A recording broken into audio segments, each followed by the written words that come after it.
cabang dari ilmu kimia yang mempelajari tentang perubahan energi listrik menjadi energi kimia atau sebaliknya, sehingga sel elektrokimia terbagi menjadi dua, yaitu sel volta dan sel elektrolisis. Tetapi pada kesempatan ini hanya akan membahas tentang sel volta.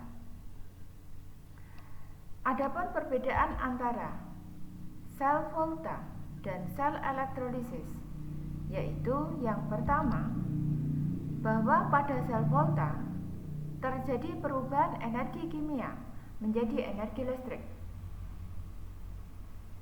Sedangkan pada sel elektrolisis terjadi perubahan energi listrik menjadi energi kimia. Pada sel volta, katoda bermuatan positif, anoda bermuatan negatif. Untuk memudahkan mengingat, disingkat K-PAN. Katoda positif, anoda negatif. Sebaliknya, pada sel elektrolisis, katoda justru bermuatan negatif, anoda bermuatan positif. Perbedaan ketiga adalah sel volta reaksi berlangsung spontan. Apa maksud reaksi berlangsung spontan?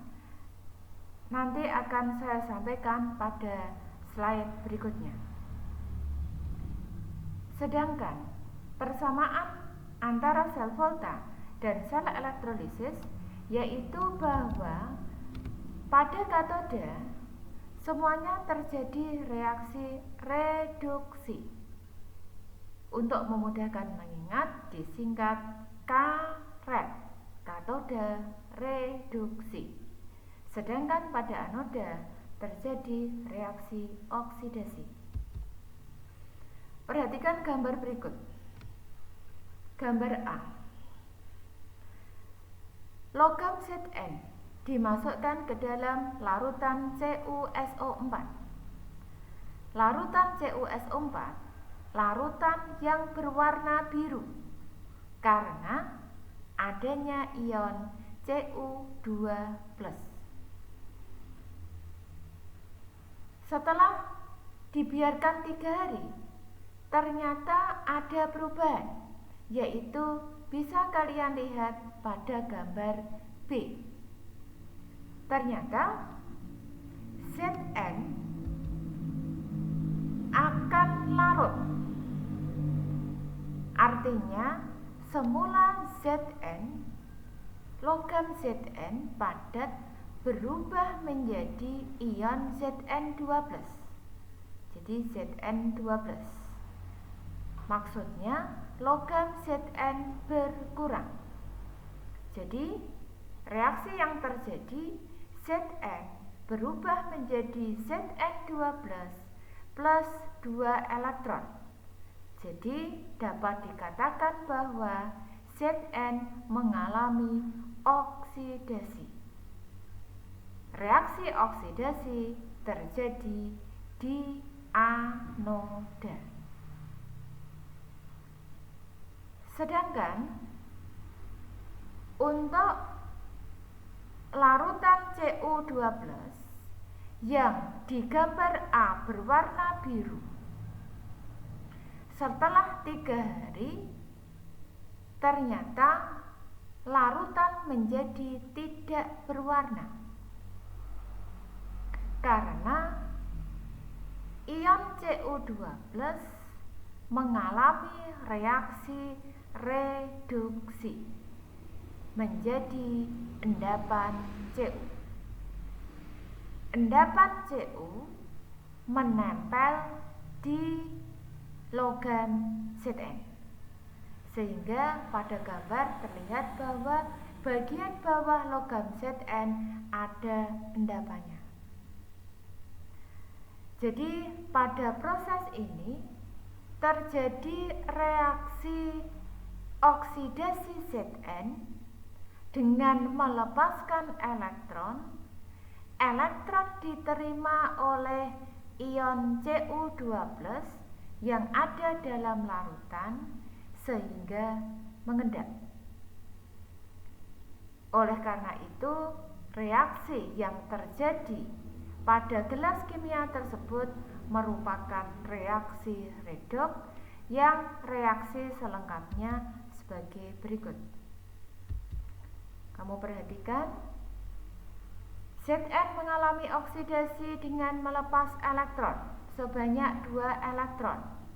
Elektron yang dilepaskan Zn diterima oleh Cu2+, sehingga Cu2+ mengendap, maka reaksinya ruas kiri Zn ditambah Cu2+ menghasilkan Zn2+ plus Cu. Ini adalah contoh reaksi redoks, reduksi oksidasi.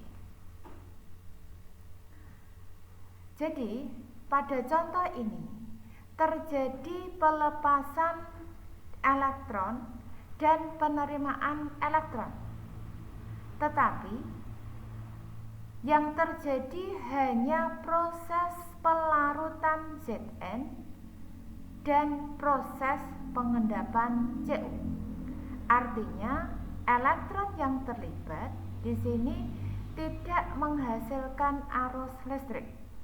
Karena elektron jika harus menghasilkan arus listrik harus mengalir. Ya, sehingga oleh Volta yaitu yang menemukan sel Volta, yaitu sel yang menggunakan reaksi redoks spontan untuk menghasilkan arus listrik. Gambarnya bisa kalian lihat, susunan sel Volta. Jadi bedanya dengan percobaan sebelumnya tadi, kalau yang sebelumnya itu hanya dimasukkan ke dalam satu tabung reaksi, terjadi proses pelarutan dan proses pengendapan. Tetapi oleh Volta, dibuat sel Volta, jadi logam Zn yang ada di sebelah kiri dimasukkan ke dalam larutan ZnSO4.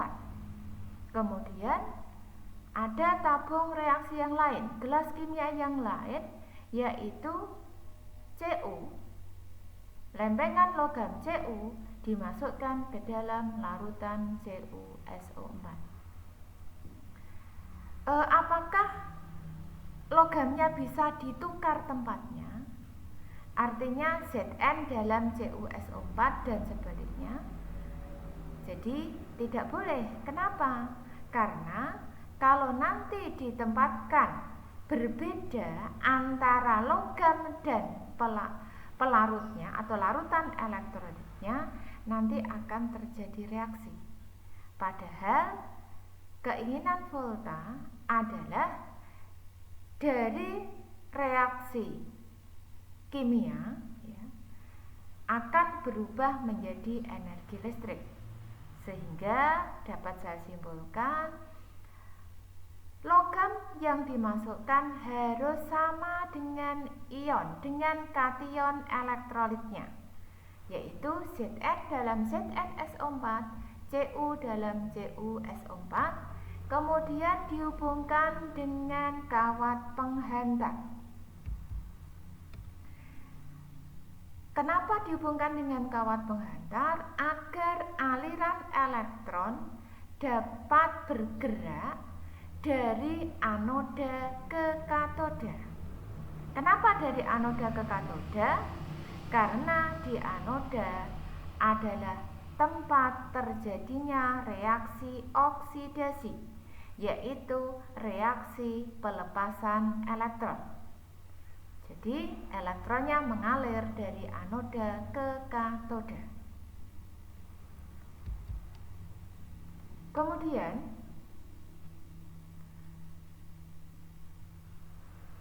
antara dua tabung itu dihubungkan dengan jembatan garam. Apa fungsinya? Yaitu pada tabung yang sebelah kiri Zn akan mengalami oksidasi dengan melepaskan elektron. Jadi dalam gelas kimia sebelah kiri yang semula ion dari elektrolit ZnSO4 adalah Zn2+ dan SO4 2-. Karena Zn-nya mengalami oksidasi menjadi Zn2+, maka pada tabung yang berwarna coklat itu terjadi kelebihan ion positif, yaitu Zn2+. Kemudian kalian perhatikan pada gelas kimia yang berwarna biru. Karena menerima elektron melalui kawat penghantar, sehingga ion Cu2+ yang di situ warnanya biru akan bertemu dengan elektron. Akibatnya terbentuk endapan Cu. Sehingga di gelas kimia sebelah kanan yang berwarna biru terjadi kelebihan muatan SO4 2-. Kenapa? Karena Cu2+-nya berubah menjadi Cu. Jadi yang biru bermuatan negatif, sedangkan yang berwarna coklat bermuatan positif. Kenapa positif? Karena kelebihan Zn2+. Untuk menyeimbangkan dua larutan tersebut, maka dihubungkan dengan jembatan garam. Jadi fungsinya adalah menetralkan muatan antara kedua gelas kimia tersebut. Kenapa disebut jembatan garam?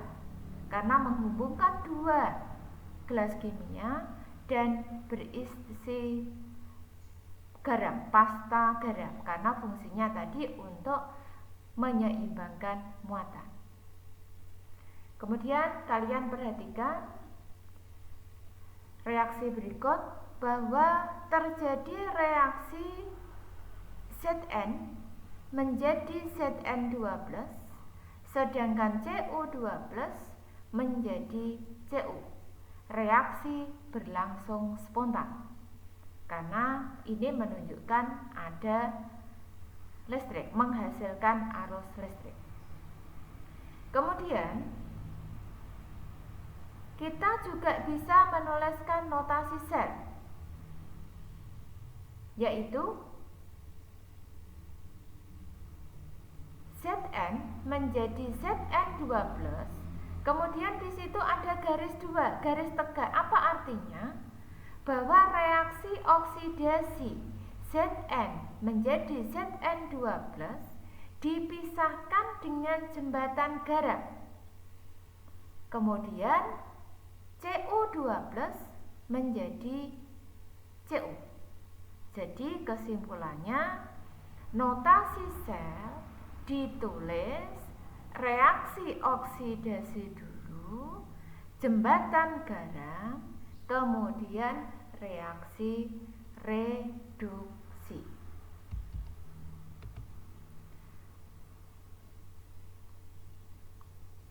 Pada slide sebelumnya tadi bahwa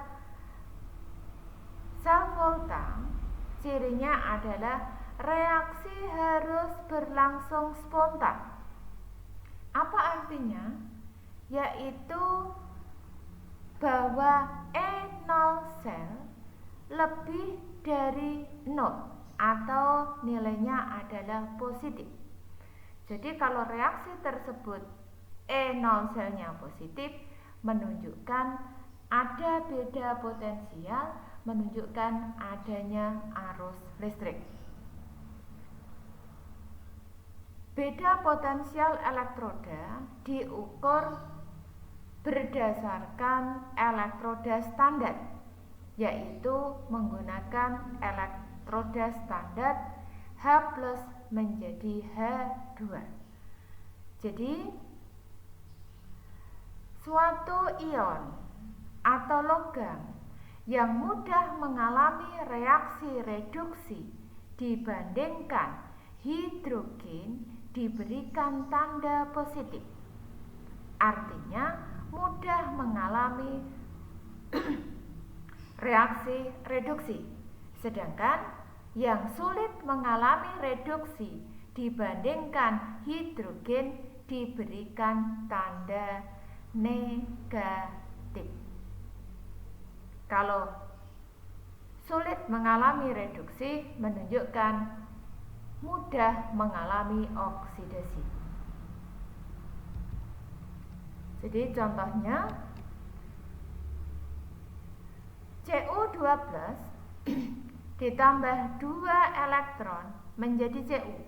Ini adalah reaksi reduksi. Harga E0-nya positif 0,34 volt. Apa artinya? Jadi Cu mudah mengalami reaksi reduksi dibandingkan hidrogen. Sedangkan Zn2+ ditambah 2 elektron menjadi Zn. Ternyata harga E0-nya negatif 0,76 volt. Apa artinya? Dibandingkan dengan hidrogen, ternyata Zn2+ itu sulit mengalami reduksi. Sulit mengalami reduksi sama dengan mudah mengalami oksidasi. Sehingga kalau ada soal ditanyakan sebutkan katoda dan anodanya. Tadi katoda reduksi, karet. Yang mengalami reduksi adalah yang E-nya itu besar. Karena data ini adalah potensial reduksi. Sehingga katodanya adalah Cu. Katoda dan anoda itu suatu logam. Jadi katodanya kalian lihat di soal. Yang E-nya lebih besar itu katoda, tetapi katoda anoda itu harus logam. Jadi tidak boleh dituliskan Cu2+, salah. Kalau Cu2+ itu kan larutan, jadi harus logam. Kemudian anoda. Anoda itu tempat terjadinya reaksi oksidasi. Sehingga anoda adalah logam yang data E0-nya di situ justru negatif.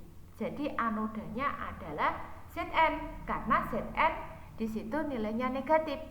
Jadi dibandingkan Cu lebih besar. Maka Cu reduksi, Zn oksidasi. Kemudian untuk menghitung E0 sel adalah E0 dari yang mengalami reduksi. Yang mengalami reduksi kan yang lebih besar. Jadi positif 0,34 dikurangi E0 yang mengalami oksidasi. Yang mengalami oksidasi apa? Yang kecil, yang negatif. Jadi hasilnya adalah positif 0,34 dikurangi negatif 0,76. Hasilnya adalah positif 1,10 volt. Artinya reaksi berlangsung spontan.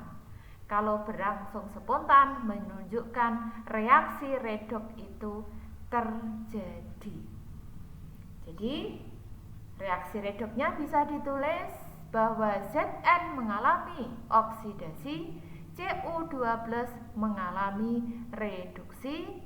Notasi selnya Zn garis Zn2+ dipisahkan oleh jembatan garam, Cu2+ mengalami reduksi menjadi Cu. Ini data potensial reduksi. Jadi yang paling atas itu nilainya negatif, menunjukkan bahwa sulit mengalami reduksi dibandingkan dengan hidrogen. Yang paling bawah nilainya positif menunjukkan mudah mengalami reduksi dibandingkan hidrogen. Jadi dari atas ke bawah menunjukkan semakin mudah mengalami reduksi. Sebaliknya, dari bawah ke atas semakin mudah mengalami oksidasi.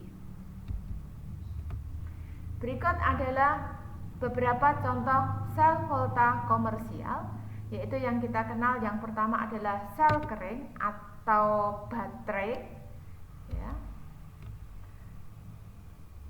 dengan katoda dari karbon yang warna hitam, kemudian anodanya adalah zinc, kemudian elektrolit yang dipakai berupa pasta campuran MnO2, serbuk karbon, dan NH4Cl. Jadi kalau kalian punya baterai yang sudah nggak dipakai, maka kalau itu dibelah lempengannya itu nanti bagian tengah ada seperti isi pensil, itu namanya karbon. Kemudian yang hitam-hitam adalah batu kawi atau MnO2 dan elektrolit bersifat asam.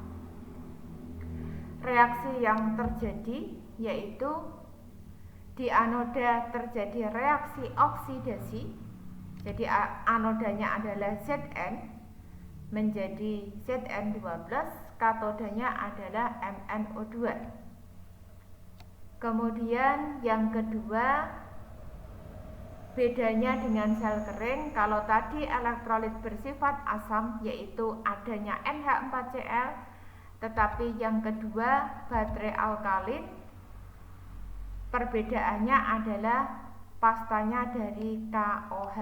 Alkali berarti bersifat basa. Jadi bedanya hanya di elektrolitnya saja. Jadi reaksinya sama, cuma ini dalam suasana basah. Kemudian yang ketiga adalah aki, disebut sel sekunder karena aki itu bisa diisi ulang. Jadi pada aki, katoda yang digunakan adalah PbO2, kemudian anodanya adalah Pb. Kemudian ini adalah reaksi pengisian aki. Jadi kalau kadang dikatakan akinya sudah habis atau harus disetrum, maka reaksinya pengisian aki jadi mengubah PbSO4 menjadi PbO2. Kemudian di katoda terjadi reaksi PbSO4 menjadi Pb. Jadi reaksi pengisian aki dan penggunaan aki itu kebalikannya. Kalau penggunaan aki, maka Pb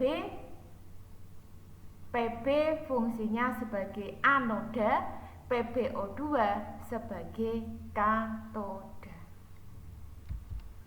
Jadi demikian materi sel volta. Selamat belajar, tetap menjaga kesehatan. Assalamualaikum warahmatullahi wabarakatuh.